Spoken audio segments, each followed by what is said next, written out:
En la ciudad de Lima, Perú, y específicamente en el distrito de Miraflores, encontramos una variada e interesante colección de piezas artísticas y artesanales.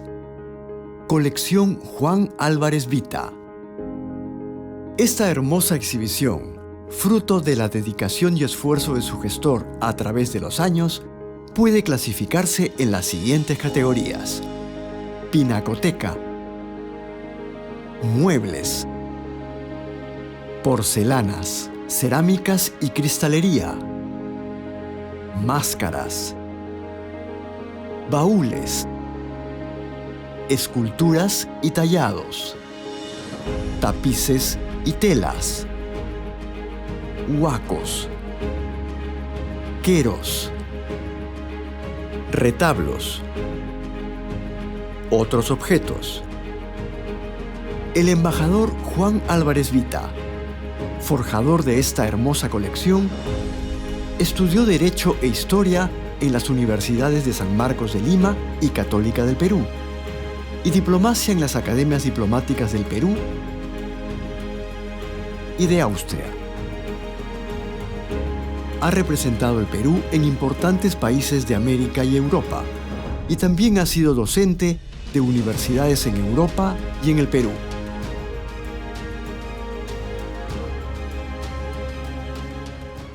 Hablar de la colección, o mejor dicho, de las colecciones que yo he ido formando a lo largo de mi vida, tendría que decir que empieza, hasta donde recuerdo, cuando yo tenía 7 años. Pero está estrechamente ligada también con el ejercicio de mi vida profesional como diplomático de carrera. Yo empecé mis funciones diplomáticas en Buenos Aires, de ahí continué en Budapest, regresé a Lima, luego estuve en Austria, en Viena, de Viena a Ginebra, de Ginebra a Lima otra vez. Posteriormente fui embajador en Montevideo, San José de Costa Rica, Cuba e Indonesia. Además de los cargos que he tenido también ante las Naciones Unidas. Con respecto a las piezas de mi colección, que empecé a formarla cuando yo tenía aproximadamente 7 años. A esa edad ya se despertó mi inclinación por la historia. Recibí un hacha de piedra de la cultura chavín, que fue obsequio de un amigo muy apreciado de mi papá. Yo siempre conversaba con las personas mayores y les hacía muchas preguntas sobre la historia del Perú, cómo habíamos llegado a este país, etc. Y eso motivó también a que varias personas me fueran haciendo obsequios que yo conservo hasta el día de hoy. Tengo una estólica de bronce, que es verdaderamente una pieza no solamente bonita, sino representa una fase de los primeros pasos que se dieron en el Perú hacia la construcción de la civilización prehispánica. Tengo también otras estólicas en piedra, ¿no? Y algunas piezas de cerámica pequeña de aquella época.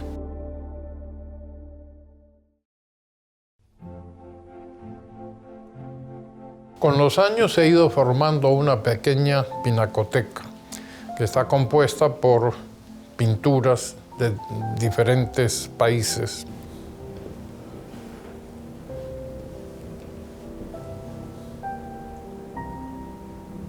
Podría citar, tengo un cuadro atribuido a Rafael, otro a Goya, otro que es anónimo, pero que es realmente una pieza excepcional del periodo manierista, es decir, entre el Renacimiento y el Barroco. Tengo además una pintura que está atribuida a Bartolomé Esteban Murillo. Y naturalmente del Perú. Aquí debo destacar algunas pinturas de la época prehispánica hechas sobre tela. Y luego lo que proviene de las escuelas del virreinato que florecieron en Lima, Cusco.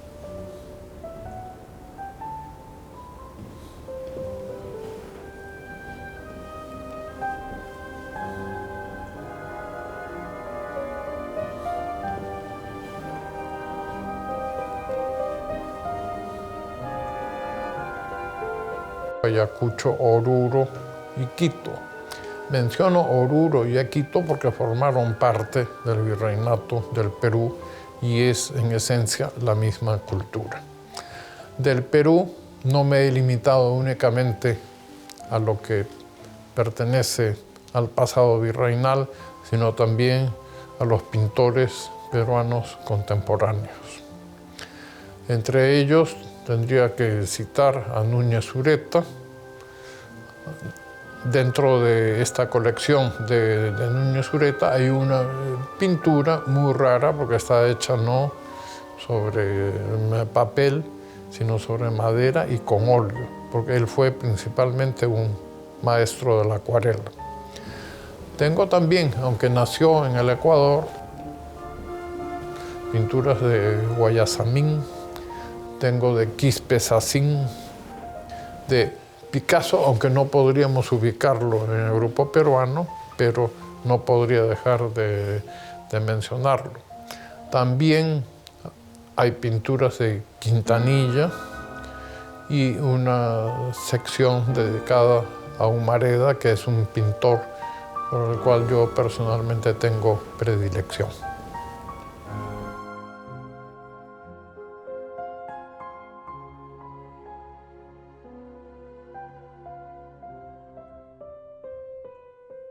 La Pinacoteca también cuenta con obras de pintores europeos como Delacroix, Domenichino, Ivo Fobarossi, Janusz Dvořák, Giuseppe Falchetti, Fermín Garballo, Juan Cabanas, de pintores latinoamericanos como Diego Rivera de México y Grau de Colombia, y de pintores peruanos como Julia Codecido, Juan Salazar, Cérvulo Gutiérrez,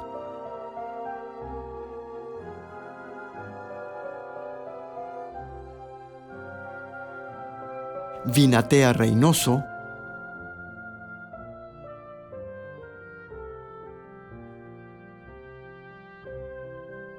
José Sabogal, Galdós Rivas,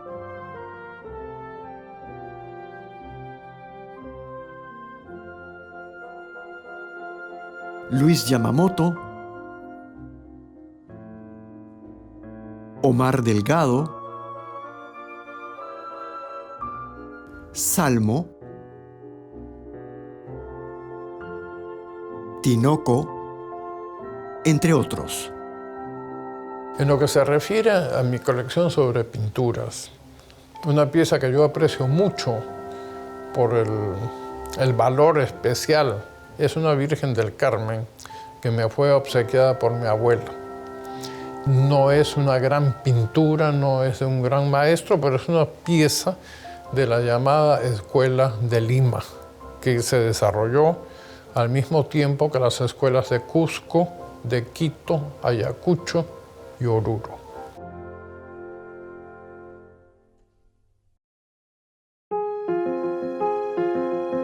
La colección de muebles tiene algunas cosas para destacar. Yo diría que para mí tiene un valor muy especial una de las primeras sillas que se fabricaron en el Perú, que es del siglo XVI, lo que se llama una silla frailera o de baqueta.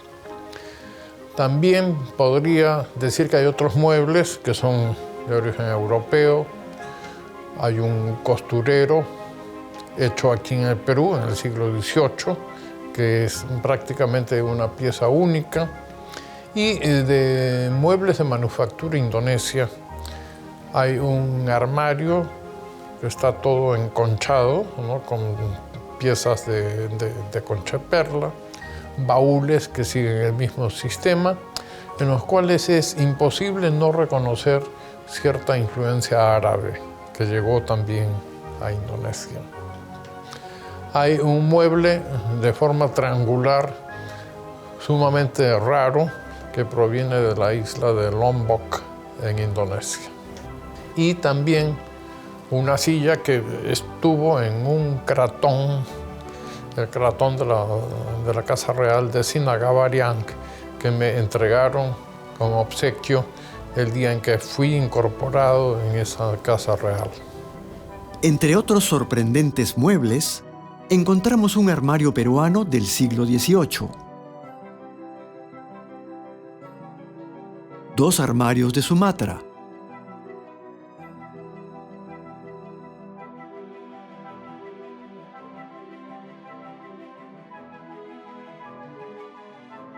una mesa para transporte de mantones, un bargueño con pintura atribuida a Diego Quispetito, una ventana de la isla de Java, una silla del siglo XVIII, un recamier, un mueble barroco, un reclinatorio del siglo XIX, un armario francés del siglo XVIII, una caja fuerte del siglo XVIII, un armario de Indonesia, un retablo del siglo XVIII, una cómoda francesa del siglo XVIII, una silla del siglo XIX, una ventana de Nepal, una banca del siglo XVII con trabajo de marquetería, un secrétaire.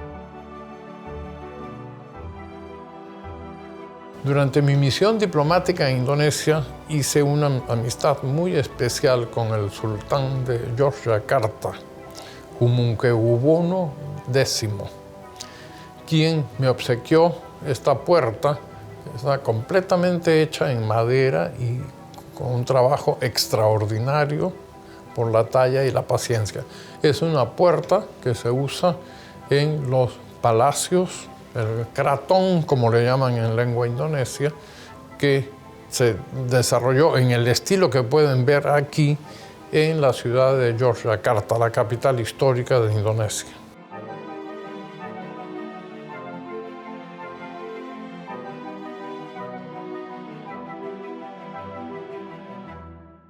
También debemos destacar que el embajador Juan Álvarez Vita conserva de manera muy especial el dormitorio de los que fueron sus padres, Juan Álvarez Segura y María Vita Segura.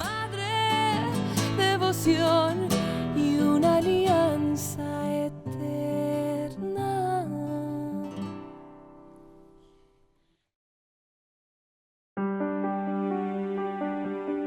La colección de porcelanas también es muy interesante.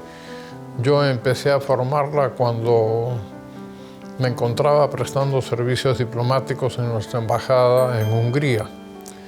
Y de ahí provienen muchas piezas de porcelana de Meissen, de Alt-Wien o Antigua Viena, por decirlo en castellano, porcelana de Nápoles, de muchas otras fábricas, muchas de las cuales ya han cerrado. También tengo algunas piezas de porcelana del Buen Retiro de España. Y de Hungría, porcelanas fabricadas en Herent, que es un pueblo donde solamente viven personas dedicadas a esa industria. Cada pieza está pintada a mano, es decir, no hay dos piezas que sean iguales. También hay porcelanas de Indonesia, de China, algunas de la época Ming, que forman parte de una colección que realmente es muy apreciada por los visitantes.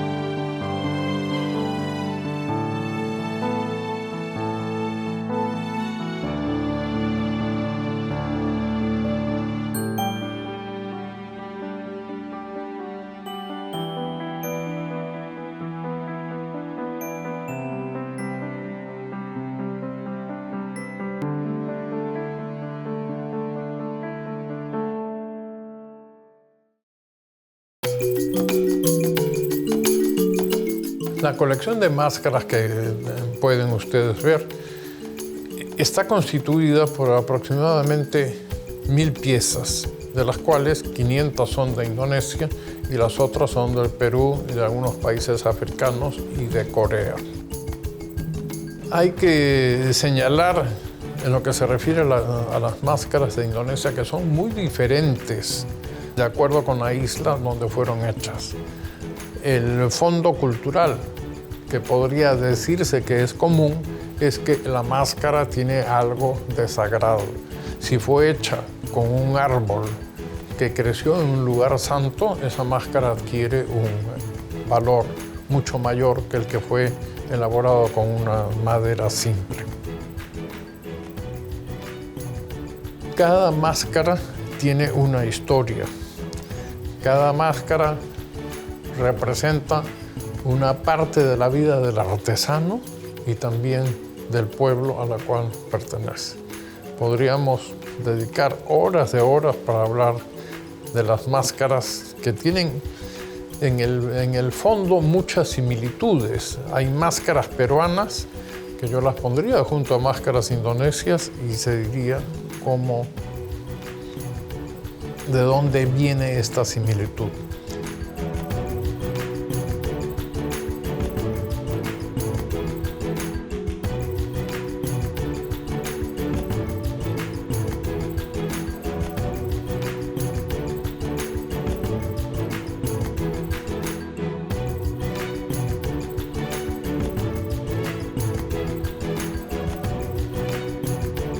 El caso de las máscaras de la Diablada de Puno es muy interesante y está vinculada también con la influencia que se dio del arte indonesio a raíz de unas publicaciones de máscaras indonesias que llegaron al Perú aproximadamente en 1940.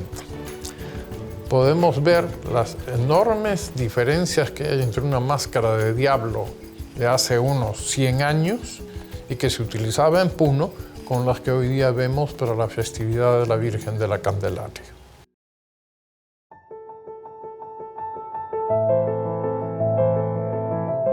Esta sorprendente colección también incluye baúles, y los hay de diferentes procedencias. Hungría, Filipinas,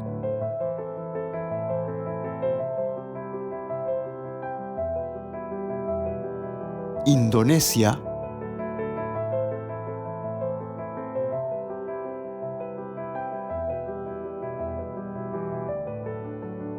Italia, España,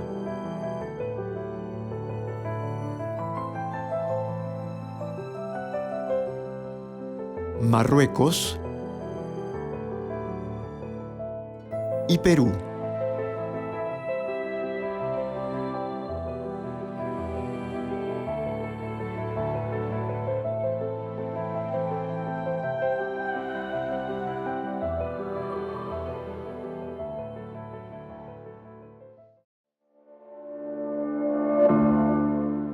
En lo referente a las esculturas y tallados, los tenemos de muy diversas procedencias y materiales.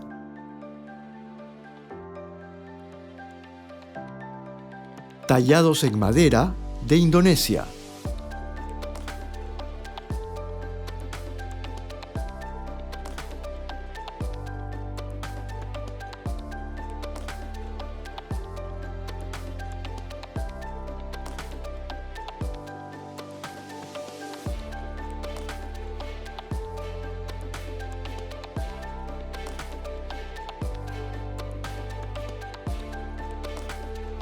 Esculturas en metal de Indonesia. Tallados en madera de China. Esculturas en metal de China.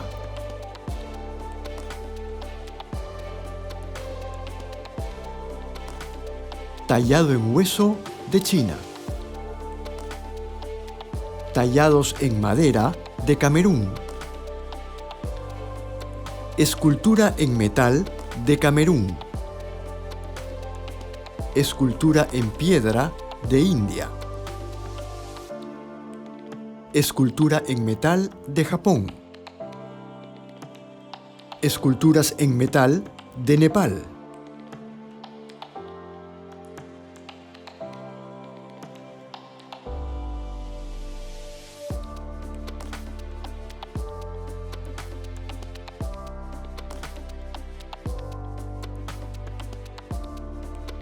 Tallados en madera de Austria. Escultura en metal de Tailandia. Tallado en piedra del Perú. Escultura en piedra del Perú. Escultura en piedra de Huamanga del Perú. Escultura en piedra de Jabón del Perú. Esculturas en arcilla del Perú.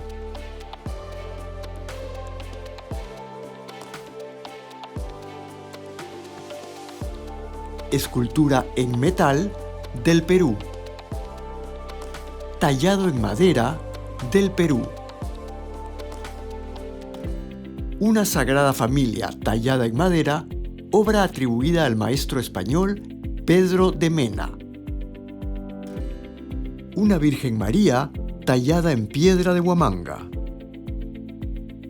Una escultura en mármol de Carrara. Una Virgen María con el Niño, tallado en madera del siglo XVI. La Virgen de la Cortina, tallada en madera. Un dragón de Komodo, tallado en madera de Indonesia. Una escultura femenina tallada en madera de la isla de Papúa, Indonesia. Un San Antonio de Padua tallado por el maestro Caspicara de Quito. Un mascarón tallado en madera de la isla de Bali de Indonesia. La Virgen del Pórtico tallada en madera. San Antonio de Padua, tallado en madera.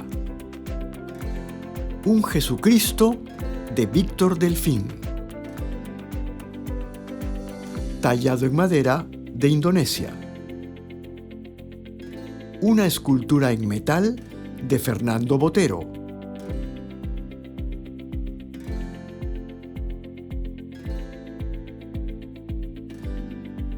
Una escultura en madera de Lao Tse.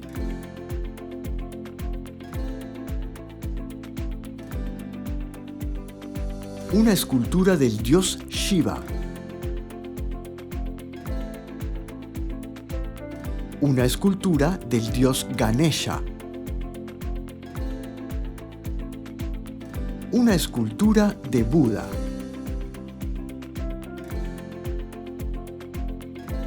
Una escultura del dios Dewa Wa. Dos leones.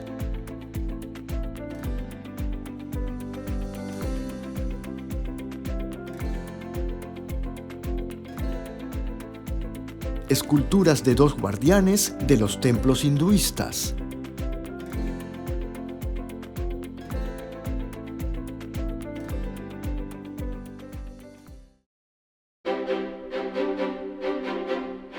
En la categoría de tapices y telas, también tenemos una variada colección de distinta procedencia.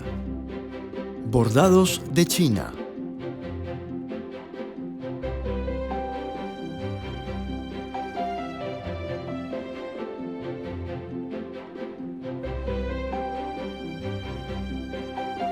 Bordados de Filipinas.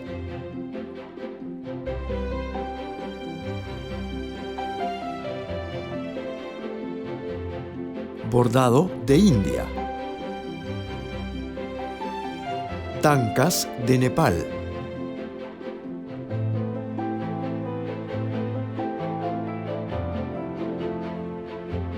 Gobelino flamenco. Telas preincaicas.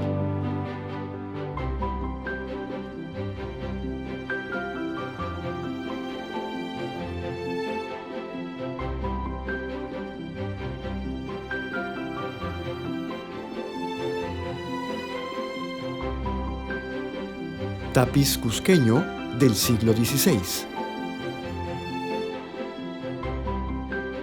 Tapiz de Indonesia. Bordado de India.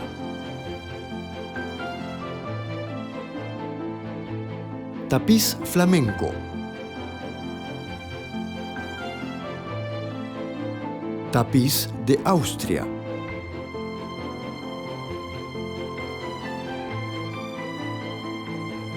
Tapiz de Indonesia.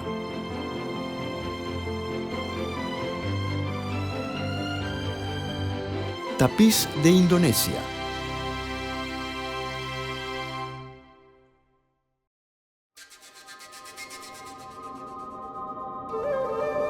La colección de huacos incluye piezas de variadas culturas como cultura chancay,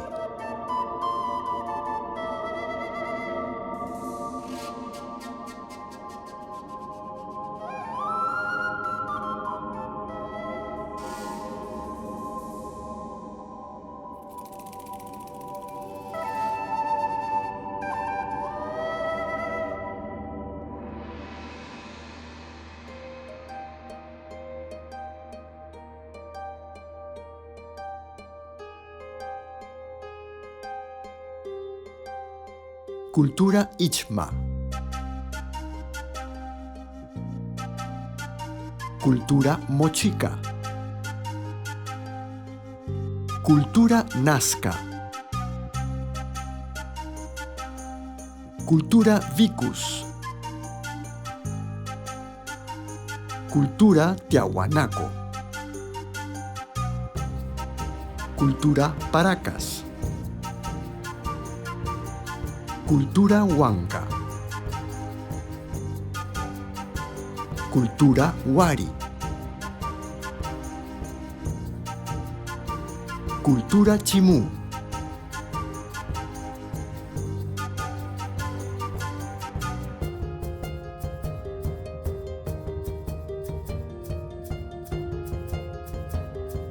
cultura chimú, período transición a Inca. Cultura chimú, período transición al virreinato. Período Inca.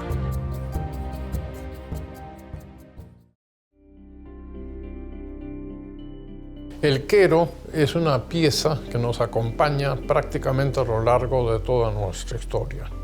El quero es de origen prehispánico y los hay fabricados en arcilla y en madera y posteriormente ya en nuestros días en vidrio y en cristal.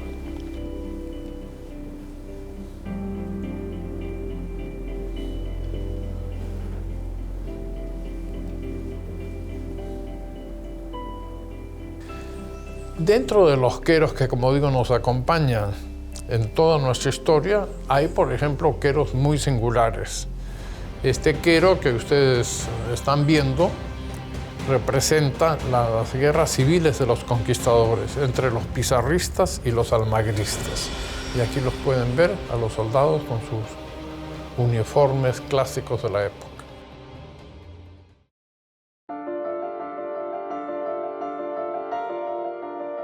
La colección de retablos incluye piezas antiguas y contemporáneas.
Entre otros objetos, tenemos una armadura española de hierro del siglo XVI, que nos recibe en la entrada de la casa.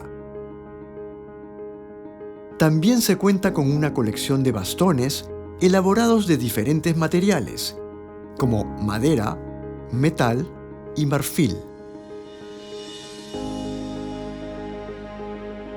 La biblioteca tiene más de 15.000 libros de diferentes temas: históricos, jurídicos, diplomáticos, literarios y de otras materias. El libro más antiguo data del año 1668. Fue impreso en Venecia, Italia, y está escrito en latín. Otros libros están en español, francés, inglés, húngaro, alemán, italiano, portugués, indonesio y árabe.